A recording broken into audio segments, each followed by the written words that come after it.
Mr. President, millions have put their trust in you. And as you told the nation yesterday, you have felt the providential hand of a loving God. In the name of our God, I ask you to have mercy upon the people in our country who are scared now. There are gay, lesbian, and transgender children in Democratic, Republican, and independent families, some who fear for their lives. And the people who pick our crops and clean our office buildings, who labor in poultry farms and meat packing plants, who wash the dishes after we eat in restaurants and work the night shifts in hospitals, they may not be citizens or have the proper documentation, but the vast majority of immigrants are not criminals. They pay taxes and are good neighbors. I ask you to have mercy, Mr. President, on those in our communities whose children fear that their parents will be taken away, and that you help those who are fleeing war zones and persecution in their own lands to find compassion and welcome here. Our God teaches us that we are to be merciful to the stranger, for we were all once strangers in this land. One thing I like about Donald Trump in all these things this woman was saying is that he doesn't care.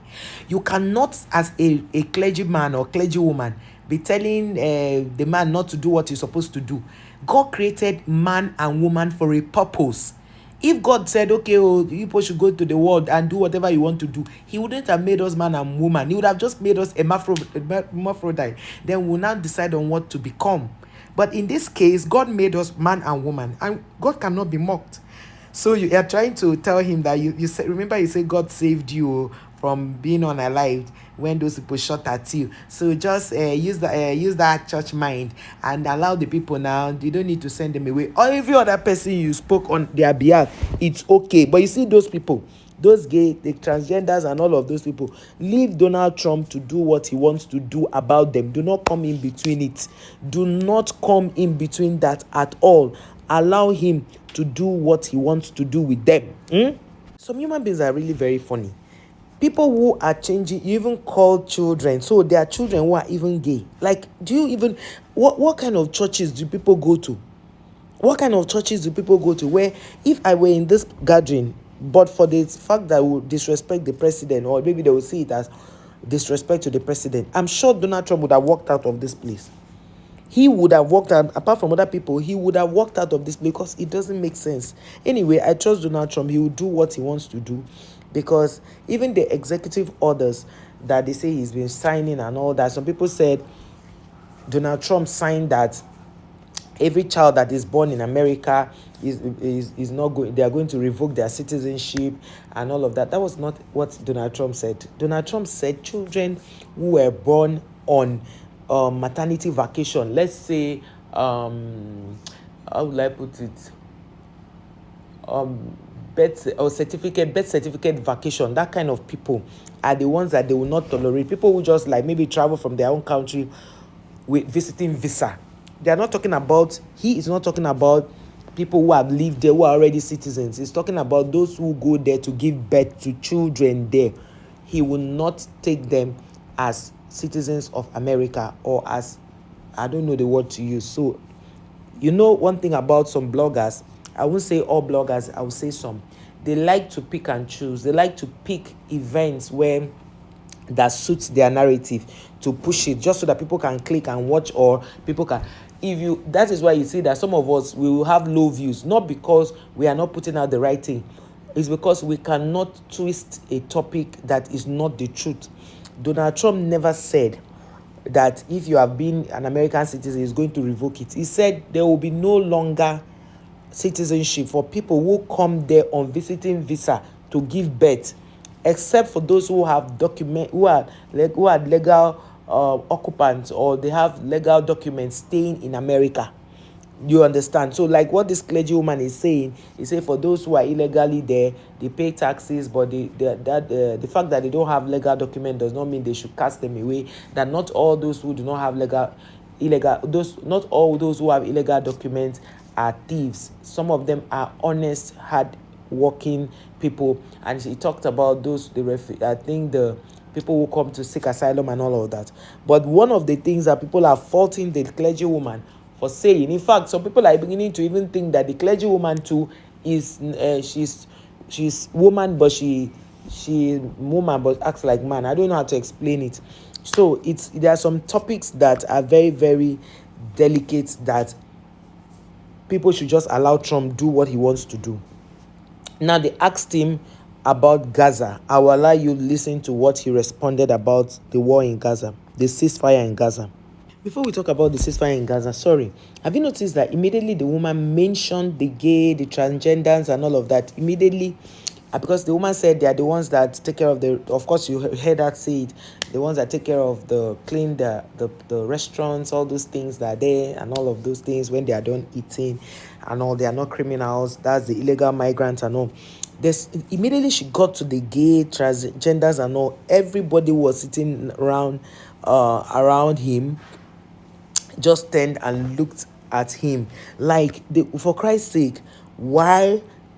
If they are afraid, then they should change and turn a new leaf. America is God's own country. They've always called America God's own country. So it is not out of place for Trump to do what is right with America, right? Because at the end of the day, it is his government. He's the one that will drag. He's the one that will say he did not do. How confident are you, Mr. President, that you can keep the ceasefire in Gaza and conclude the 3 phases of the deal? I'm not confident. That's not our war, it's their war, but I'm not confident, but I think they're very weakened on the other side. Do you support the 3 states? Gaza, boy, I looked at a picture of Gaza. Gaza is like a massive demolition site. That place it's really got to be rebuilt in a different way. Do you plan to help in rebuilding Gaza? My mind. Gaza is interesting. It's a phenomenal location. On the sea, best weather. Everything's good. It's like some beautiful things could be done with it, but it's very interesting. But some fantastic things could be done with Gaza. One of the things I like about Trump is he will not say what he cannot do, and he will not do what he cannot say. I don't know how to explain it. You say they asked him about the ceasefire in Gaza. How is he going to sustain that? He said he's not sure. He's not sure of what he's going to do. But he said Gaza is a very beautiful place. And he really, really spoke well about the place. How it's a beautiful place on the sea and all of those good stuff. It goes to show that he doesn't want to make commitments that he will not be able to keep. And that is a good one. Because if you go about saying, oh, I'll do this, I'll do that, at the end of the day, you don't do it. It's going to pose a very wrong stuff about him, especially for the fact that they say he is the president of the most influential country in the world, which is America, and he should be careful what he says in public and what he does in public. So he's been very, very diplomatic in answering, which I saw a lot of people in Gaza, women praying, Muslims praying, saying they are thanking God that there is ceasefire.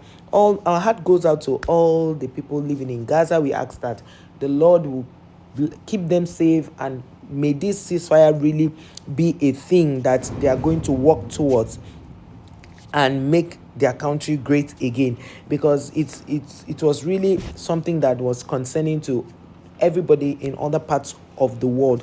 But with Donald Trump's disposition, Donald Trump's statement, it shows that he loves Gaza and he will do something about it. But it's just that he's not yet certain on what he will do. I'm sure because it's his first day in office, by the time he sits with his other cabinet, they'll be able to come out with something that they can do for Gaza and help them come out of the trauma and everything they went through during the war.